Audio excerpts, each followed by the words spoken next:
आदत। लखनऊ डायरी में आपका इस्तकबाल है। अय्याम अज़ा के दौरान शाहान अवध की तारीख़ का सिलसिला मुझे रोकना पड़ा था, अब इसको दोबारा शुरू कर रहा हूँ। जैसा कि मैंने बादशाह नसीरुद्दीन हैदर के सिलसिले की दूसरी किस्त जो कि 12 अगस्त 2022 को अपलोड की थी, जिसमें बयान किया गया था कि बादशाह नसीरुद्दीन हैदर ने किस तरह अवाम के हक़ में फलाही काम किए, उनके दौर में मुहर्रम और हिंदुओं के त्यौहार किस तरह मनाए जाते थे, बादशाह हिंदुओं और मुसलमानों के त्योहारों में शरीक भी होते थे। अब मैं अपनी बात को आगे बढ़ा रहा हूँ और इस सिलसिले में कुछ दिलचस्प वाक़यात भी पेश कर रहा हूँ। मुलाहिज़ा करो। बादशाह नसीरुद्दीन हैदर ने अपने दौर इक़्तिदार में ज़रूरतमंद और मोहताजों को दिल खोल कर मदद की। चौक बाजार में नसीरुद्दीन हैदर का शाही शिफाखाना आज भी कायम है। टूरियागंज में भी एक शाही शिफाखाना था जो कि किंग्स हॉस्पिटल के नाम से मशहूर था, जिसका नाम बदल कर आयुर्वेदिक कॉलेज कर दिया गया है। अभी 10-15 साल कबल तक किंग्स हॉस्पिटल के नाम से एक छोटी सी इमारत मौजूद थी, मगर अब इसकी जगह हॉस्पिटल की एक मल्टी स्टोरी बिल्डिंग बन गई है। ये बिल्डिंग किसके नाम से मंसूब होगी कुछ पता नहीं, लेकिन अब यहाँ से बादशाह नसीरुद्दीन हैदर का नाम मिट गया है। बादशाह नसीरुद्दीन हैदर ने अपने दौर इक़्तिदार में बहुत सी इमारतें बनवाई। अपने वजीर हकीम मेहदी अली खान से जब उन्हें मालूम हुआ कि उनकी वालिदा एक बांदी थी जिन्हें बादशाह बेगम ने मरवा कर फकीरों के कब्रिस्तान में दफन करवा दिया था, तो उन्होंने झाकड़ बाग के इस कब्रिस्तान में अपनी माँ की कब्र पर एक मज़ार बनवाने का हुक्म दिया था। अवध के पहले बादशाह गाज़ीउद्दीन हैदर ने गोमती नदी की दूसरी तरफ जब बादशाह नगर और हैदराबाद नामी महल्ले बसाने के बाद छतर मंजिल के सामने गोमती नदी पार एक बाग बनवाने का इरादा किया था, मगर जिंदगी ने उनका साथ न दिया।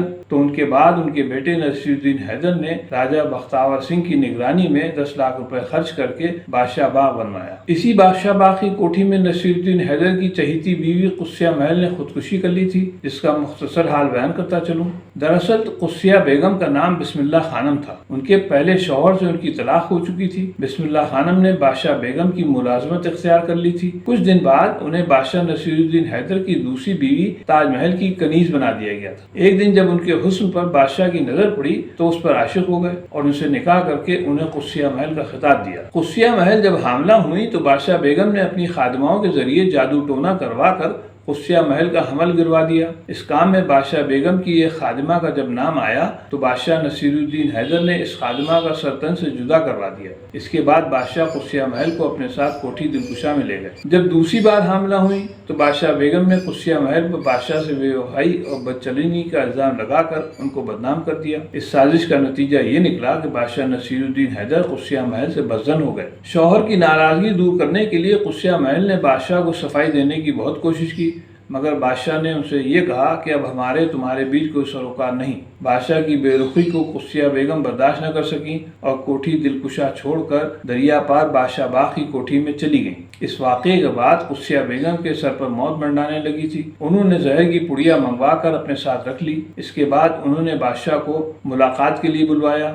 जब बादशाह नहीं आए तो अपनी खादिमा नौरोज खानम से नींबू की शिकंजी मंगवाई और उसमें जहर घोल कर पी लिया और उस पर भुने हुए भुट्टे के दाने भी चबा लिए। 2 घड़ी बाद बेगम को खून की उल्टी हुई तो कोठी में कोहराम बरपा हो गया। बादशाह को खबर पहुंचाई गई। नसीरुद्दीन हैदर घबराए हुए बेगम के पास पहुंचे तो कुछ सांसें बाकी थीं। उन्होंने उखड़ती जबान में बस इतना कहा कि साहिब आलम, हमेशा से मेरा यही अहद था कि जिस दिन हुजूर की निगाह मेरी तरफ से फिर जाएगी उस दिन जिंदा नहीं रहूंगी। ये कहते कहते बेगम का जिस्म बेजान हो गया। बेगम की ये हालत देखकर बादशाह नसीरुद्दीन हैदर पागलों की तरह सर दुनने लगे। एक से बढ़कर एक हकीम, वैद्य और अंग्रेजी डॉक्टरों को बुलवाया गया, मगर कुछ ना हो सका। बेगम का जनाजा सरे शाम लखनऊ शहर में बड़ी धूमधाम से उठाया गया। बादशाह बाग में मुहर्रम का समा बांधा गया। जगह जगह खेमे लगाकर मातम बर्पा किया गया। हजारों का मजमा काले कपड़े पहनकर जनाजे में शामिल हुआ। बेगम की लाश को बादशाह की जेर तामीर करबला में दफना दिया गया। कुस्सिया महल की मौत पर सरकारी हुक्म के मुताबिक 40 दिन तक शोक मनाया गया। बादशाह नसीरुद्दीन हैदर का हाल कुस्सिया महल के इंतकाल के बाद अजीब हो गया था। हर वक्त परेशान और कुस्सिया महल की तस्वुर में गुम रहते थे। अहले दरबार चाहते थे कि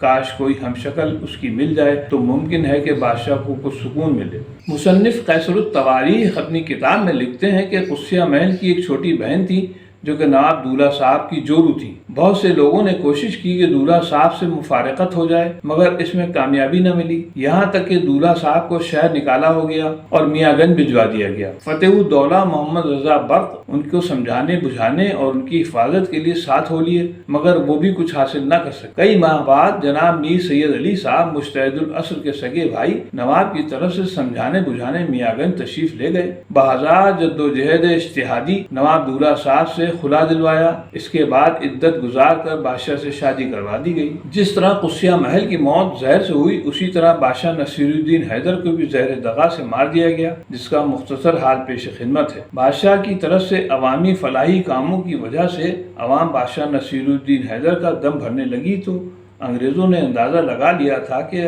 ایسے موقع پر اگر ان سے کوئی حرکت ہو گئی تو صوبے میں بدامنی پھیل سکتی ہے۔ پہلے تو انگریزوں نے بادشاہ کو اپنے قابو میں کرنے کی کوشش کی مگر جب انہیں کامیابی نہیں ملی تو انہوں نے وہی پرانی چال چلی جو کہ انہوں نے نواب وزیر علی خان اور نواب سعادت علی خان کے ساتھ چلی تھی۔ بادشاہ نصیر الدین حیدر انگریزوں کی چال بازیوں سے اچھی طرح واقف تھے۔ وہ اکثر اپنے درباریوں سے کہا کرتے تھے کہ لوگ ہماری ہلاکت کے درپے ہیں۔ اب میں اپنی قسط کو یہیں پہ ختم کرتا ہوں۔ بادشاہ نصیر الدین حیدر کے سلسلے کی چوتھی اور آخری قسط جلد ہی پیش کی جائے گی۔ تب تک کے لیے اجازت چاہتا ہوں۔ خدا حافظ۔